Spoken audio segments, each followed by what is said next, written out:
Welcome to the Honeyed Leaf, where every cup of tea comes with a story. I'm so glad you're here. If you enjoy gentle mysteries that help you sleep, please subscribe so you never miss a visit to Willowbrook. Tonight, we're returning to the peaceful village, where Clara Whitmore is about to find herself drawn into another gentle mystery. Before we begin, find a comfortable position, close your eyes if you'd like, and let yourself relax. There's nowhere you need to be, nothing you need to do. Just let the story carry you peacefully towards sleep. Now, let's visit Willowbrook together. Chapter 1. The First Snow Day. February arrived in Willowbrook with a heavy snowfall that transformed the village overnight. Clara woke to find everything covered in pristine white, the world muffled and peaceful. She loved snow days, the way they forced everyone to slow down, to appreciate simple pleasures, to reconnect with childhood wonder. By 7 in the morning, the village school had announced a snow day. Children's excited voices echoed through the streets as they bundled up and headed outside to play. Clara opened the honeyed leaf early, knowing parents would need coffee and warm drinks as they dealt with unexpected childcare arrangements. Around 9 o'clock, Mrs. Pembroke came in looking puzzled. "Clara, have you been to the village green yet? Something strange is happening." "What kind of strange?" Clara asked. "The good kind. You need to come see." Clara closed the shop briefly and walked with Mrs. Pembroke to the village green. What she saw made her stop in amazement. The green had been transformed into a winter wonderland. A hot chocolate station had been set up under a large tent with thermoses of hot chocolate, marshmallows, and cups. A sign read, "Free for all children. Enjoy your snow day." Nearby, someone had created a perfect sledding hill, the snow packed and groomed to create a safe, smooth run. At the bottom, hay bales were arranged as bumpers. Another area had been cleared and flooded to create an ice skating rink. And scattered around were snow toys, sleds, saucers, snowblock makers. Children were already taking advantage of everything, squealing with delight as they sledded down the hill, sipping hot chocolate, building elaborate snow structures with the provided tools. Parents stood around looking equally amazed and confused. "Who did all this?" Clara asked. "That's the question," Mrs. Pembroke said. "Someone worked through the night to create this. The hot chocolate is freshly made, still warm. The sledding hill was carefully constructed. This represents hours of work and significant expense, but no one knows who's responsible." Clara walked around the green, examining the setup. Everything was thoughtfully designed with children's safety and enjoyment in mind. The hot chocolate station had cups in different sizes for different ages. The sledding hill had a gentle slope, perfect for young children. The skating area was clearly marked with boundaries. Whoever created this understood children, understood what would bring them joy, and had gone to considerable effort to provide it. Throughout the morning, more families arrived at the green. Word had spread quickly. Children played for hours, fueled by hot chocolate and pure excitement. Parents gathered in groups, speculating about their mysterious benefactor. "Maybe the village council did it," one parent suggested, "as a surprise." But the village council members were just as surprised as everyone else. Could it be a local business, some kind of marketing? But no business had claimed responsibility, and there was no advertising anywhere, just pure anonymous generosity. By afternoon, Clara had returned to the honeyed leaf. Parents stopped in throughout the day, warming up and talking about the mysterious snow day setup. Everyone had theories, but no answers. That evening, after the children had gone home exhausted and happy, Clara walked back to the green. The hot chocolate station had been cleaned up, the thermoses collected, everything tidied, leaving only the sledding hill and skating area. She looked for clues, footprints, dropped items, anything that might identify who had done this. But whoever it was had been thorough. The only evidence was the joy they'd created. The next morning brought more snow. Another snow day was declared. And once again, when families arrived at the village green, they found new surprises. Today, a warming hut had appeared, a small tent with benches, blankets and portable heaters. Hot apple cider waited in thermoses. Someone had built an elaborate snow fort with tunnels and towers. And there were snow painting supplies, spray bottles filled with coloured water for creating snow art. The children were ecstatic. They painted the snow in brilliant colours, creating masterpieces that turned the green into a gallery. They played in the snow fort, exploring its tunnels and defending its towers. They warmed up in the hut between activities. It was magical. And still, no one knew who was creating this magic. Clara decided to investigate more seriously. She spoke with the shop owners whose businesses faced the green. Had anyone seen someone working during the night? "I thought I heard sounds around 2 a.m, Mr. Chen from the grocery said. Movement, activity. But I didn't get up to look. I assumed it was snow clearing equipment. Emma from the bookshop had a similar story. I woke around 3, thought I heard voices, maybe children laughing, but that seemed impossible at that hour, so I figured I was dreaming. Voices and laughter at 3 a.m. That was interesting. Clara asked others who lived near the green. Several reported hearing similar sounds, activity, movement, possibly voices, in the very early morning hours, but no one had actually seen anything. The third snow day came 2 days later. This time Clara was prepared. She arranged to stay at Emma's bookshop, which had a perfect view of the green. Emma agreed to help with the overnight watch. They settled in with blankets and hot tea, determined to solve the mystery. Around 1 a.m, they saw movement. Figures approaching the green, carrying equipment. In the dim light from street lamps, Clara could make out several people, maybe 5 or 6, working together. They moved efficiently, clearly organised. Setting up stations, arranging equipment, preparing the space for the next day's snow day activities. "Should we go out there?"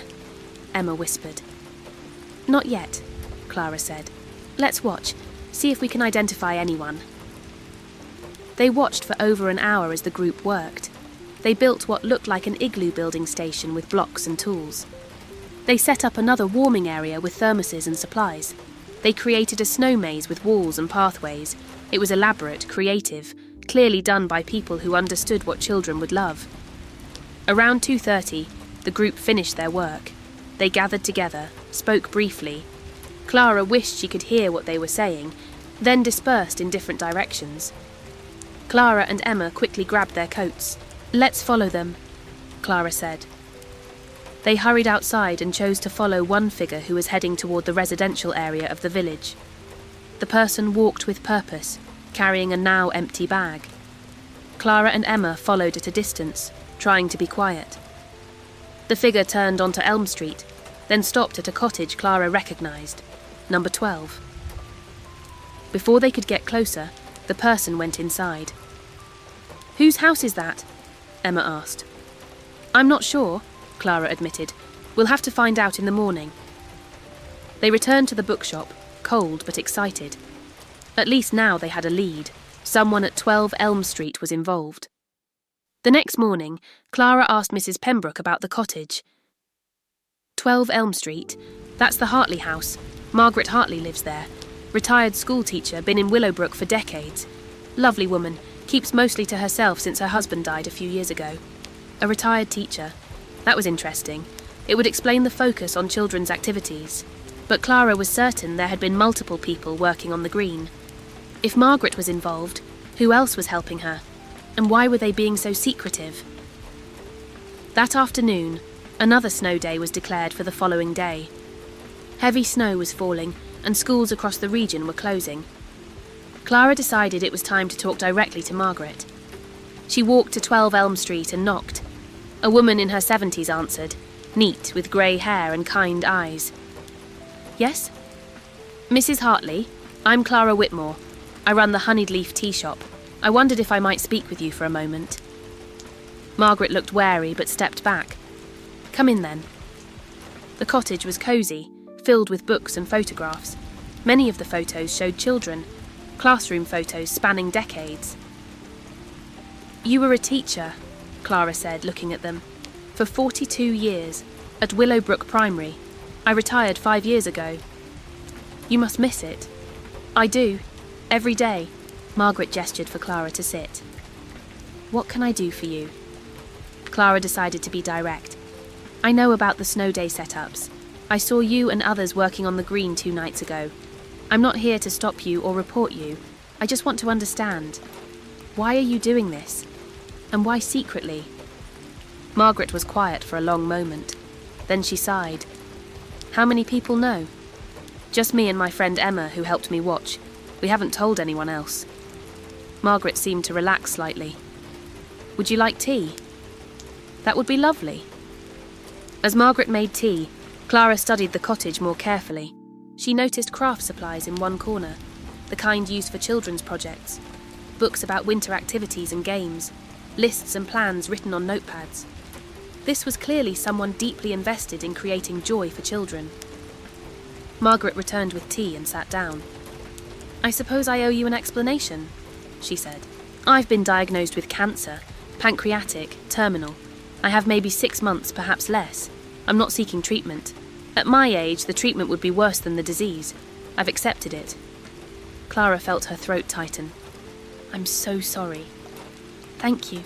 But that's why I'm doing this. These are my last snow days. I spent 42 years teaching children.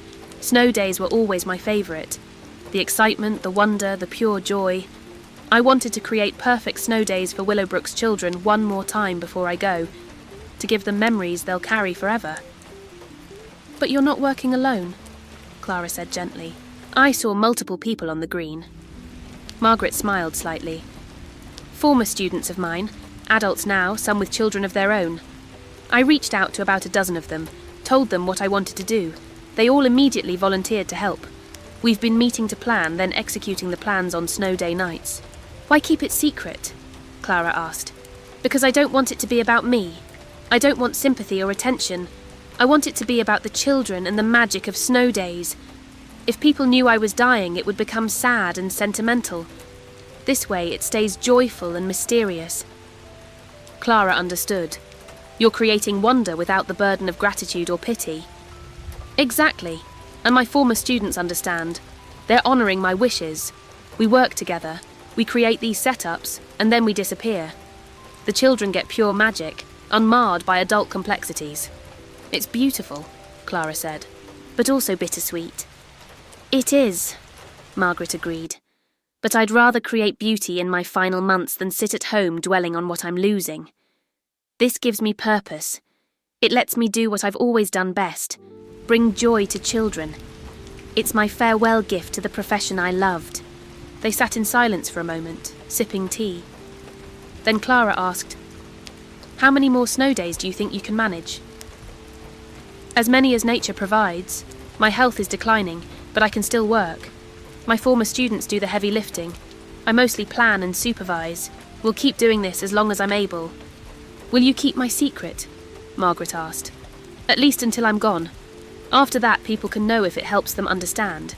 But for now, I want the mystery to remain. I want children to believe in magic, not mortality."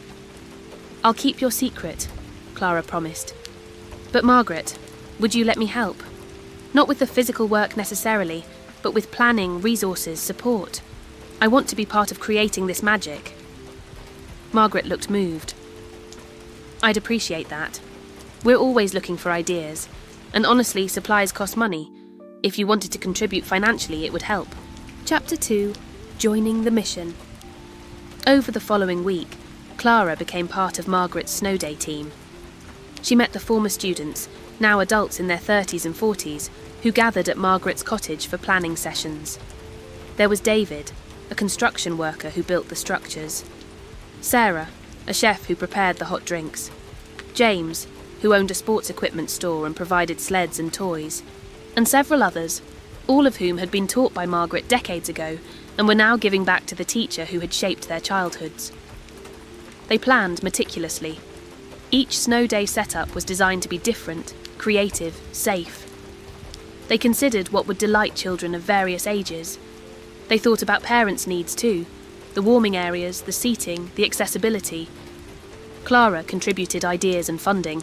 She helped source supplies, and she got to witness the deep affection these adults had for their former teacher. "Mrs. Hartley made school magical," David explained to Clara. "She understood that learning should be joyful, that childhood should be protected and celebrated. She gave us that gift.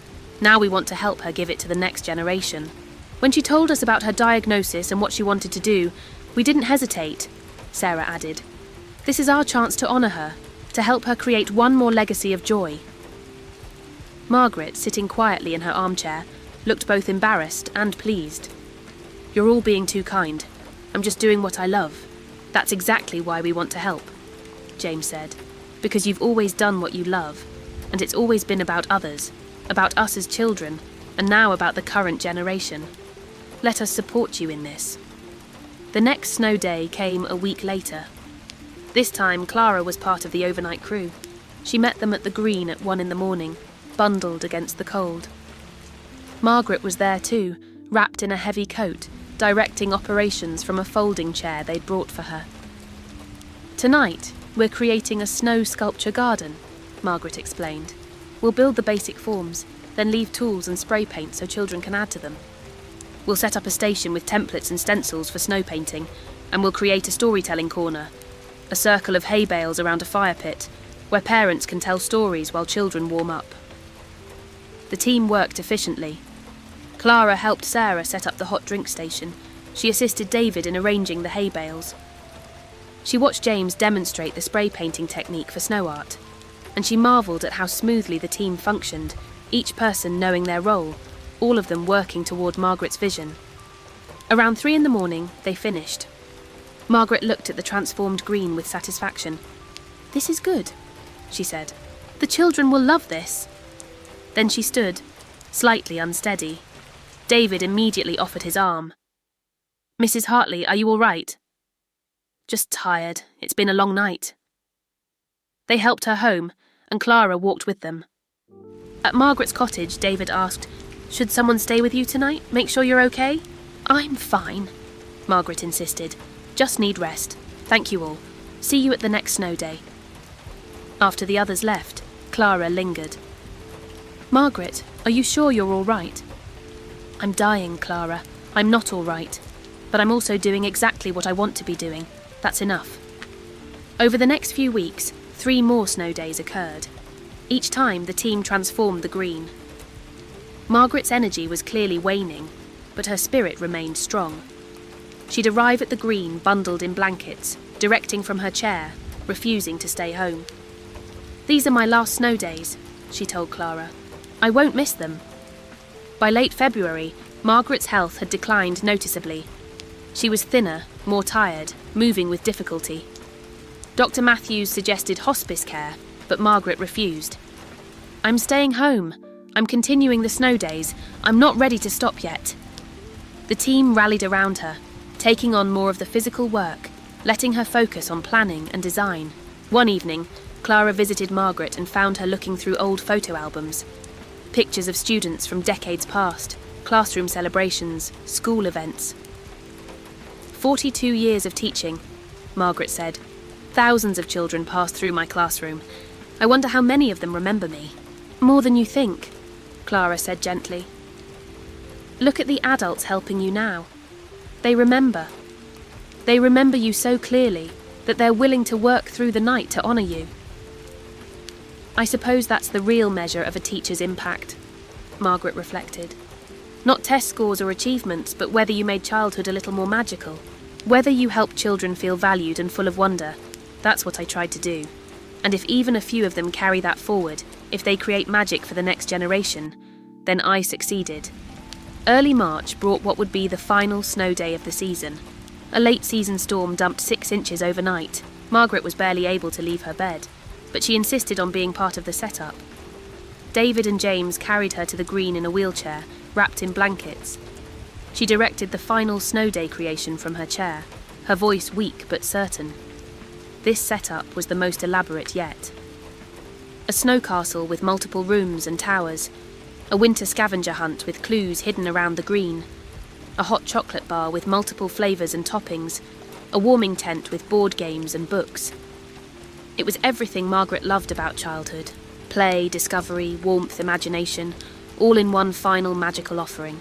When they finished, just before dawn, Margaret asked to be wheeled to the centre of the green. She sat in her wheelchair, looking at what they'd created. Tears ran down her face. Thank you, she whispered. All of you, for helping me do this, for giving me purpose in these final months, for letting me be a teacher one last time. You never stopped being a teacher," Sarah said, crying openly. "You taught us about joy and creativity and selflessness. You're teaching us still." They stayed with Margaret as the sun rose, watching the snow catch the morning light, knowing this was likely the last time they'd do this together. Later that day, children discovered the setup and played for hours. Margaret watched from her cottage window, too weak to go outside but able to see the joy she'd created. Clara sat with her, both of them watching children build memories that would last a lifetime. Chapter 3. The Truth Emerges. A week after the final snow day, Margaret was admitted to hospice care at home. Nurses came daily. Her former students took turns sitting with her, reading to her, keeping her company. Clara visited every afternoon, bringing tea and conversation. Margaret was fading, but she remained lucid and at peace. "I did what I set out to do," she told Clara. "I created magic for one more generation. I gave children snow day memories they'll carry forever. That's a good way to end a teaching career." "It's a beautiful way," Clara agreed. "Margaret, what do you want to happen after you're gone? Do you want people to know about the snow days? To know you created them?" Margaret thought about this. "I think maybe yes. Not for glory, but so children understand that adults care about their joy, that there are people who work behind the scenes to create magic. That kindness often comes from unexpected places. Maybe knowing that will inspire some of them to create magic for others someday." "Would you write about it?" Margaret asked. "Document the snow days? Tell the story properly?" "I will," Clara promised. "I'll make sure your gift is remembered and understood." Margaret smiled. "Thank you. That gives me peace." 3 days later, Margaret Hartley died peacefully in her sleep. She was 74 years old. She'd taught for 42 years, touched thousands of lives, and spent her final months creating one last gift of joy. The funeral was held on a sunny March day. The church was packed. Former students came from across the country. Current students and their families attended. The entire village turned out to honour the teacher who had shaped generations. During the service, David, Sarah and James spoke about Margaret's final project. They revealed the truth about the mysterious snow day setups, explained that Margaret had orchestrated them as her farewell gift, described how she'd worked, despite declining health, to create magic for children one last time. There was barely a dry eye in the church. Parents thought about their children's snow day joy, now understanding where it had come from. Former students remembered their own childhoods under Margaret's care. Current students understood that a teacher they'd never met had given them precious gifts. After the service, people gathered at the community centre. Clara had prepared a display about the snow days, photographs of each setup, descriptions of what Margaret had created, quotes from children about their experiences. It was a visual record of Margaret's final teaching project. Families moved through the display slowly, some crying, some smiling, all touched by what they saw. "She did all this while dying?" one parent asked, amazed. "She cared that much about our children's joy?" "She did," Clara confirmed. She said snow days were her favourite part of teaching. She wanted to create perfect snow days one last time. Her former students helped her, but the vision was hers. Over the following days, the village discussed how to honour Margaret's memory. Several ideas emerged. The school board proposed naming the school library after her. Former students suggested a scholarship fund for education majors. Parents wanted to continue the snow day tradition. All good ideas, but Clara felt they needed something more immediate and tangible. She called a meeting of Margaret's former students, the snow day team. They gathered at the Honeyed Leaf, grieving but wanting to honour their teacher appropriately. Margaret created magic in her final months, Clara began. She gave children memories they'll treasure forever. What if we continued that work? What if we formalised the snow day tradition and kept it going? David nodded. I was thinking the same thing. We have the experience now. We know how to create these setups. We could do it every snow day, making it a permanent Willowbrook tradition. The Margaret Hartley Snow Day Project, Sarah suggested. An official organisation dedicated to creating magical snow days for children. We'd recruit volunteers, raise funds, plan activities.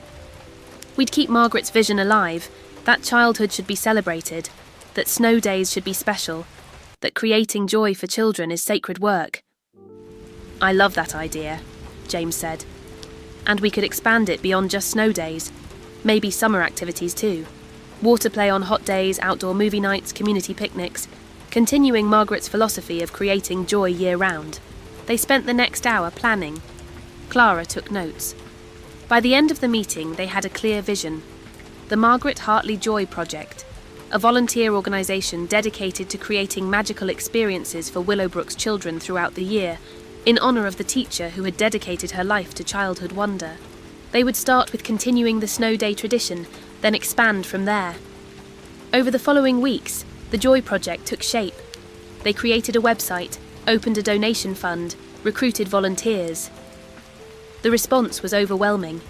Dozens of people wanted to help, former students of Margaret's, current parents, community members touched by her story. By April, they'd raised £5,000 and had 40 volunteers committed to various projects. The snow day tradition would definitely continue. In May, the village held a dedication ceremony for the Joy Project. A plaque was installed at the village green, the Margaret Hartley Joy Project, in memory of a teacher who dedicated her life to childhood wonder. May we continue her work of creating magic, celebrating play, and honouring the precious gift of childhood. First snow day created, February 2026. To be continued every winter forever. Former students spoke about Margaret's impact. Children who had experienced the mysterious snow days shared their memories. Parents expressed gratitude for the teacher who had cared enough to create joy even while dying. And Clara read a letter Margaret had written before she died, to be shared at this moment. Dear friends and students, if you're reading this, I'm gone. But I hope the joy remains. I hope the snow days continue. I hope you all remember that creating happiness for children is one of life's highest callings. I spent 42 years teaching, and I loved every minute. But those final snow days, creating magic one last time, might have been my most important work. Because they reminded everyone, including me, that childhood deserves our protection and celebration. That play matters, that wonder matters, that joy matters. Please keep creating these experiences, not for recognition or reward, but for the simple satisfaction of bringing happiness to young lives. That's the gift you give to children, and it's the gift you give to yourselves, the reminder that life should be joyful, playful, full of wonder at every age. With love and hope for all the snow days to come, Margaret Hartley. There wasn't a dry eye at the ceremony. Afterward, people lingered on the green, sharing stories about Margaret, committing to continuing her work, feeling connected to something larger than themselves. Clara stood watching, thinking about the teacher she'd known so briefly, but who had taught her so much about purposeful living, about creating beauty even in difficult circumstances, about the importance of joy. Chapter 4. The First Winter. The following winter, when the first snow fell in December, the Margaret Hartley Joy Project sprang into action. The team had been planning for months. They'd refined their systems, organised their volunteers, secured their supplies. When schools announced the first snow day, everything was ready. The team arrived at the village green at midnight, now a crew of 20 volunteers, all committed to Margaret's vision. They worked with practiced efficiency, transformed by their first year of experience. By dawn, the green was ready. A winter carnival complete with games, activities, warming stations and treats. All free, all designed to create pure joy.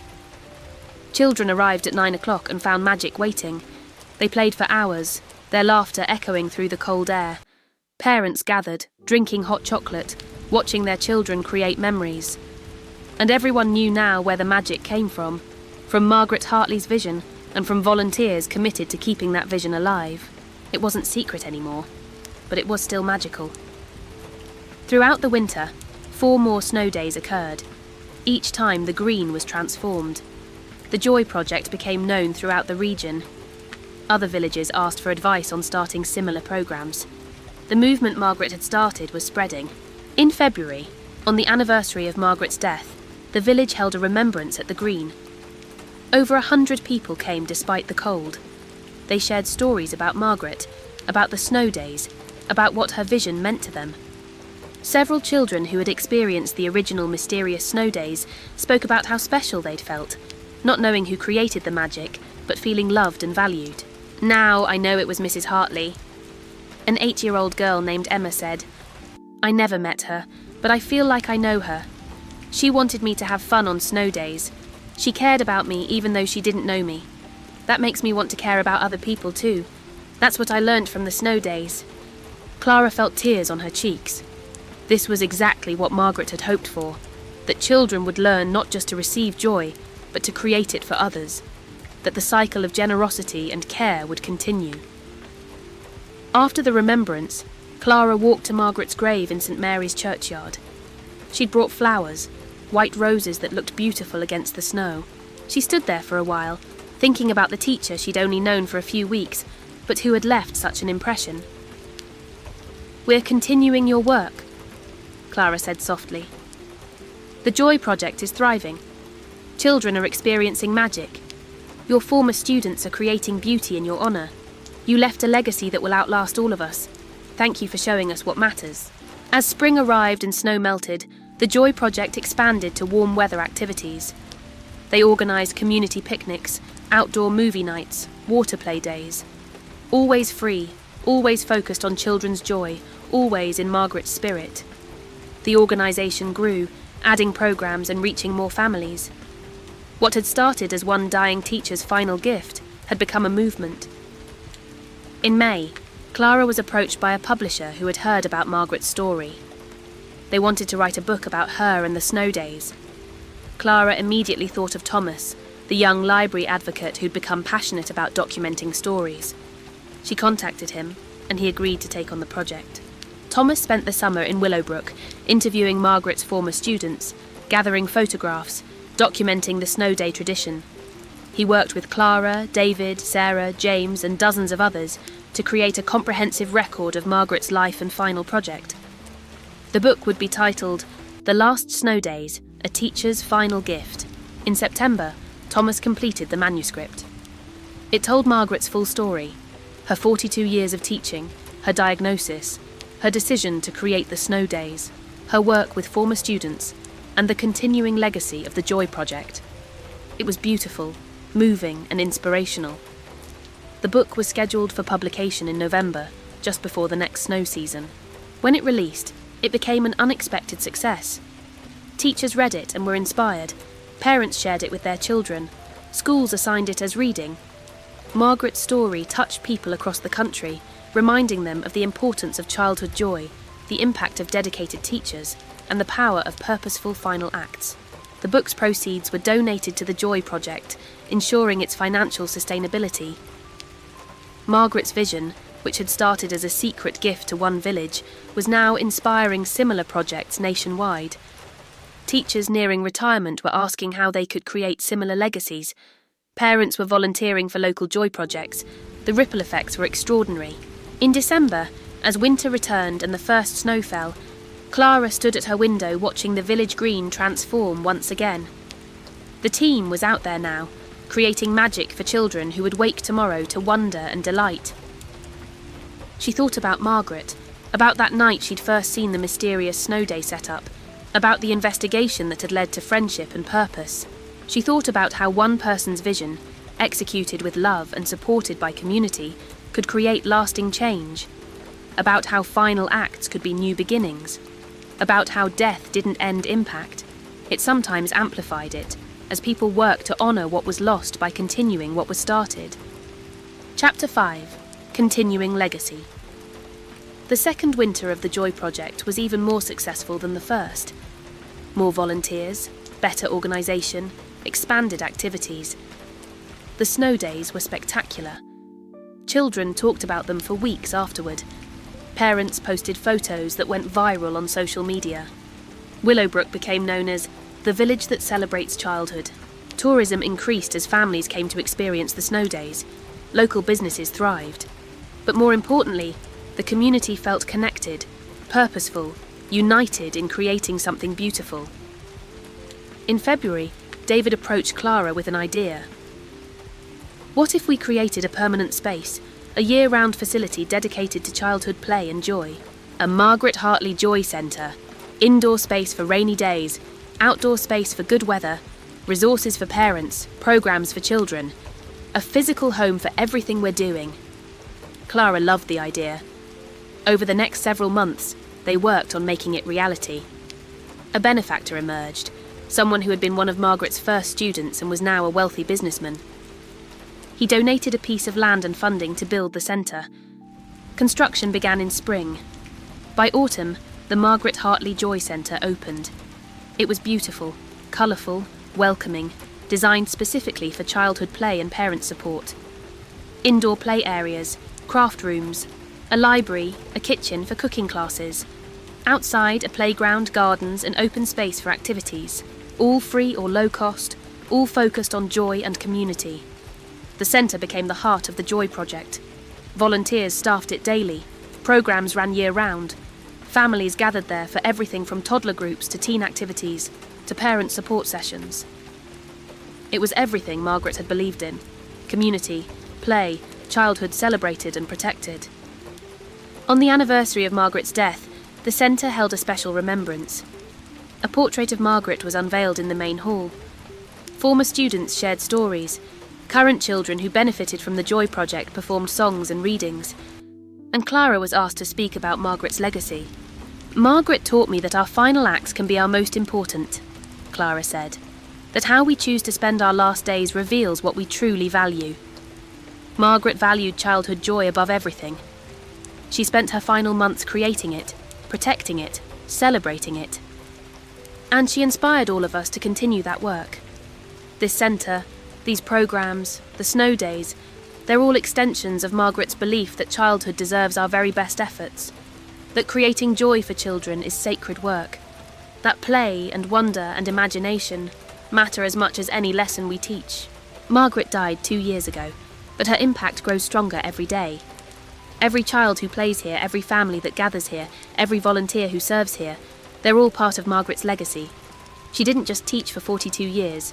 She taught us how to teach, how to care, how to create joy. That's a gift that will never end. As Clara spoke, she looked around at the gathered crowd. She saw former students, now grandparents themselves, who still remembered Miss Hartley from their own childhood classrooms. She saw young parents who'd experienced the snow days and were now volunteering to create similar experiences. She saw children playing in the centre Margaret's vision had inspired, and she saw something else. She saw a community transformed by one person's commitment to joy.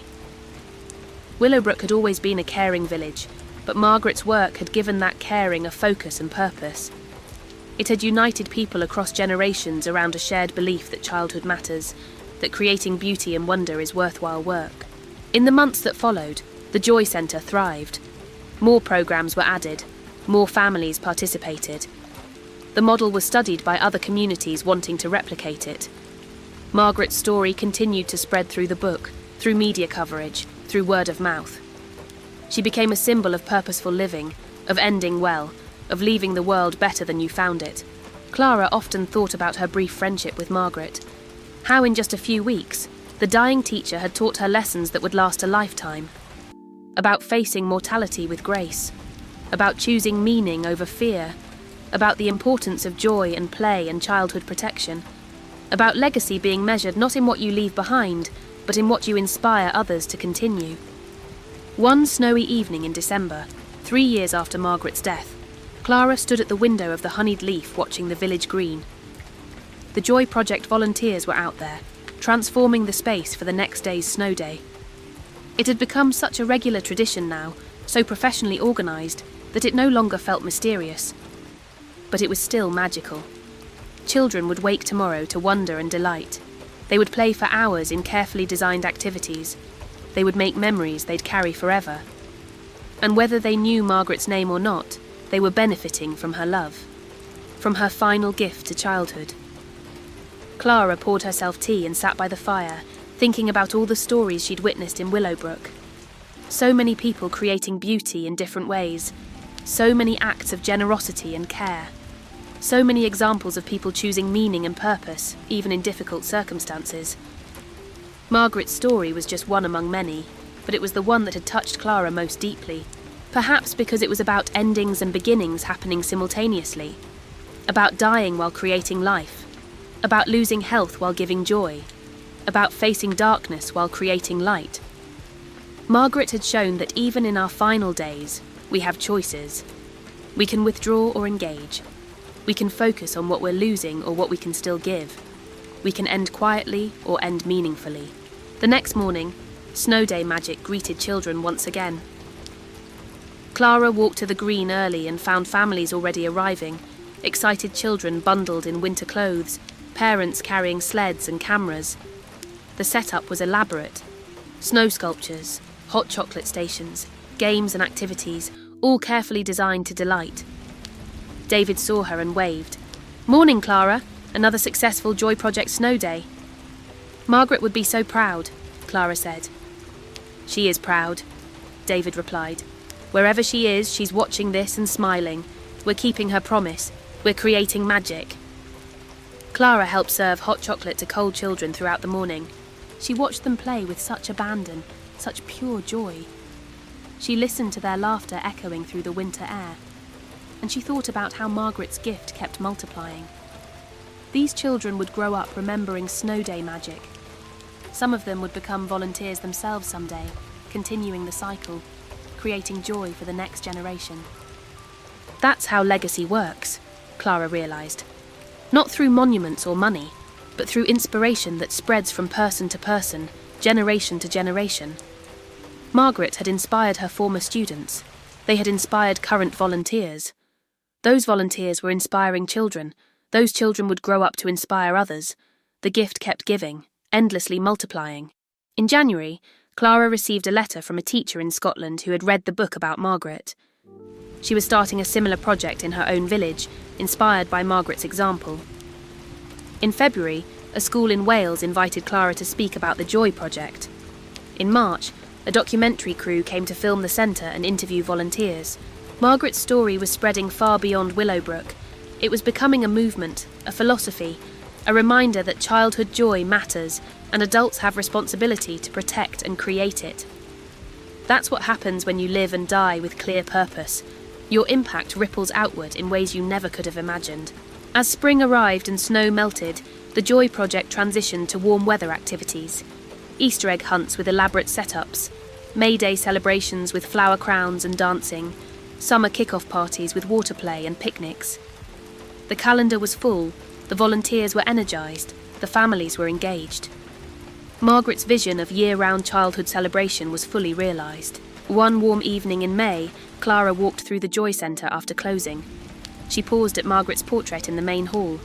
The painting showed Margaret smiling, surrounded by children, joy evident in her expression. It perfectly captured who she had been, a teacher who loved her students, who believed in play and wonder, who dedicated her life to making childhood magical.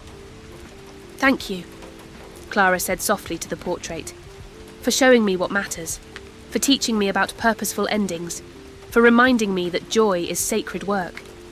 Your gift continues, Margaret, every day in countless ways. You succeeded beyond your dreams." As Clara turned to leave, she noticed something. A young girl, maybe 7 years old, standing beside her looking at the portrait. "Who is that lady?" the girl asked. "That's Mrs. Hartley," Clara explained. "She was a teacher who loved children very much. She created special activities for kids to enjoy. This whole centre exists because of her." Is she still a teacher?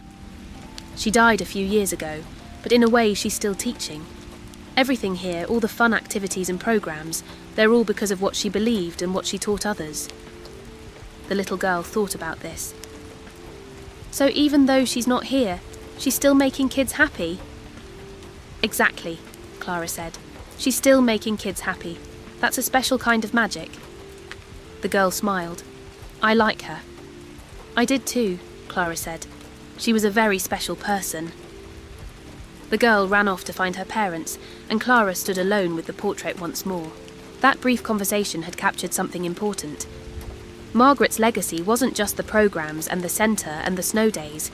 It was the understanding, spreading to a new generation, that adults who care about children's joy are special. That creating happiness for others is worthwhile. That legacy isn't about being remembered. It's about continuing to impact lives long after you're gone. Throughout the summer, the Joy Centre buzzed with activity. Children's programmes ran daily, parents' support groups met weekly, volunteers came and went, all of them part of Margaret's expanding legacy. And every person who participated, who experienced joy, who felt cared for and valued, they were all living proof that one teacher's vision had transformed a community. In August, the Village Council officially designated the village green as Margaret Hartley Memorial Green. A ceremony was held, attended by hundreds. Former students spoke about Margaret's impact spanning decades. Current students shared what the Joy Project meant to them. And the council announced that the green would be permanently reserved for childhood activities, protected as space for play and wonder. Margaret Hartley dedicated her life to children, the council chair said. She taught for 42 years. She created the Joy Project in her final months. She showed us all that childhood deserves protection, celebration, and our very best efforts. This green, where children have played for generations, and where Margaret's snow days brought such magic, will forever honour her memory and her values.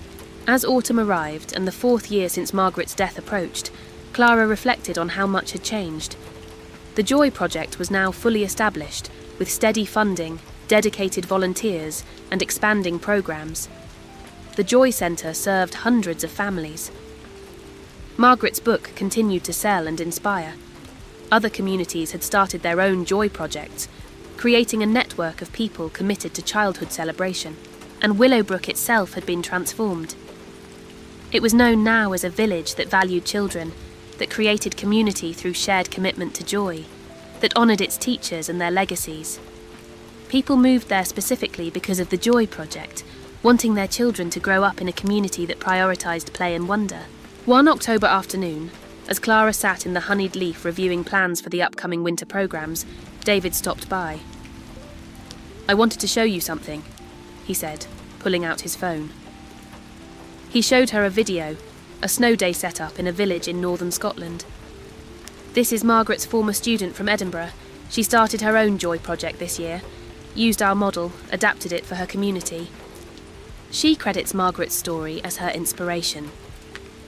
Clara watched the video, seeing children playing in elaborately designed snow activities, parents gathering in warming areas, volunteers working to create magic. It looked just like Willowbrook's snow days. "Margaret would be amazed," Clara said. "Her vision spreading this far." "It's spreading farther than that," David replied. "I've been tracking it. At least 15 communities in the UK now have Joy projects inspired by Margaret's story. 3 in Ireland, 2 in Canada. The movement is growing. Teachers, parents, community members, they're all being inspired by what Margaret started here." Clara felt emotion tighten her throat.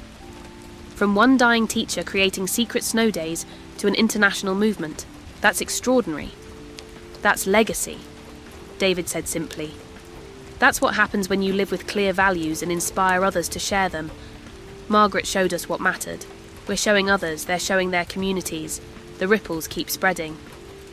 As December approached and winter returned, Clara helped prepare for what would be the 4th season of official, non-secret snow days. The team was larger now, better organised, more experienced. They had systems and processes. They had funding and supplies. They had community support and participation.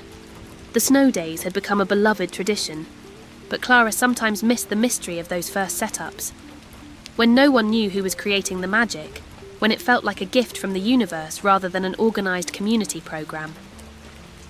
She'd expressed this once to Sarah, one of Margaret's former students. Sarah had smiled and said something Clara thought about often. The mystery was necessary at the time. Margaret needed it to be about the children, not about her dying. But now the transparency is necessary. We want children to understand that adults in their community care about their joy, that there are people working to create magic specifically for them. That's a different kind of gift, the knowledge that you're valued and cared for by your community. Sarah was right, Clara realised. The magic hadn't disappeared when the secret was revealed. It had just changed form, from mysterious wonder to community care. Both were valuable. Both created meaning. In mid-December, the first major snowfall of the season arrived. The Joy Project team assembled at midnight, as had become their tradition. Clara joined them, as she always did now. They worked through the cold night, creating elaborate setups on the green, building snow structures, arranging activities, setting up warming stations, preparing treats, working with the practiced efficiency of a team that had done this many times, but also working with the joy of people doing something they believed in, something meaningful, something that honoured someone they'd loved. By dawn, the green was ready. Spectacular snow sculptures, multiple activity stations, hot chocolate and cider waiting, games and sleds and everything children could want for a perfect snow day. The team stood back, cold and tired but satisfied. "Margaret would love this," James said. "She does love it," David replied. "Wherever she is, she's here with us, in every snow day we create." As families began arriving and children's delighted squeals filled the air, Clara thought about everything that had happened since that first mysterious snow day 4 years ago. Since she'd discovered Margaret and learned her story. Since she'd become part of creating this ongoing legacy. It had changed her own understanding of what mattered in life.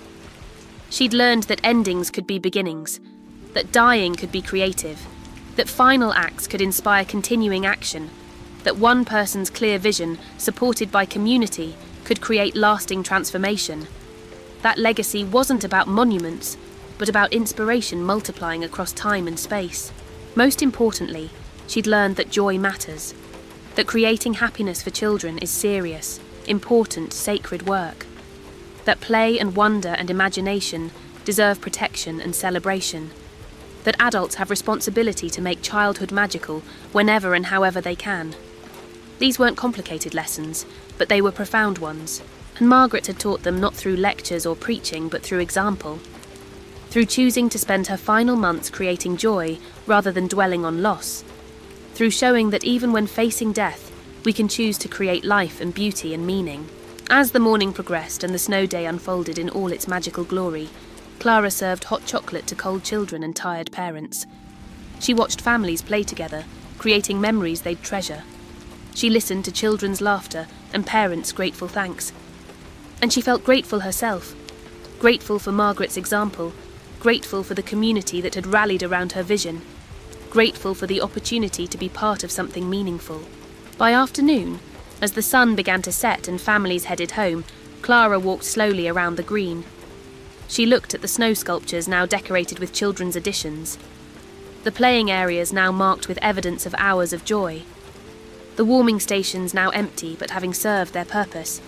It had been another successful snow day, another gift to childhood, another honouring of Margaret's legacy. As Clara walked home through the quiet village, snow beginning to fall again, she thought about all the stories she'd witnessed in Willowbrook, all the people who had shown her different ways of living meaningfully, creating beauty, making the world better. Margaret was one among many, but her story had taught Clara something she'd carry forever. That how we end matters as much as how we live. That our final acts reveal our deepest values. That dying with purpose and grace is a gift to everyone who witnesses it. That legacy is measured not in what we accumulate, but in what we inspire others to continue. Margaret Hartley had ended beautifully, and her ending had become hundreds of new beginnings, spreading across communities and generations. That night, as Clara settled into sleep, she thought about tomorrow's snow day adventures, about next week's Joy Centre programmes, about all the ways Margaret's vision continued to unfold. And she smiled, knowing that somewhere, somehow, Margaret was smiling too, seeing her final gift multiply beyond anything she'd imagined, knowing that her last snow days had become an eternal snow day, joy that would never melt, magic that would never end. Thank you for visiting Willowbrook tonight and sharing Margaret's story. Sometimes our final acts become our most important legacy. Sometimes dying with purpose and grace inspires others to live with purpose and grace. Sometimes one person's clear vision of what matters can transform entire communities and spread across generations. May you carry Margaret's wisdom with you into sleep, knowing that creating joy for others is sacred work, that childhood deserves our protection and celebration, that how we choose to spend our time, whether we have years or months, reveals who we truly are. Rest well, dear friend. Until we meet again at the Honeyed Leaf, good night.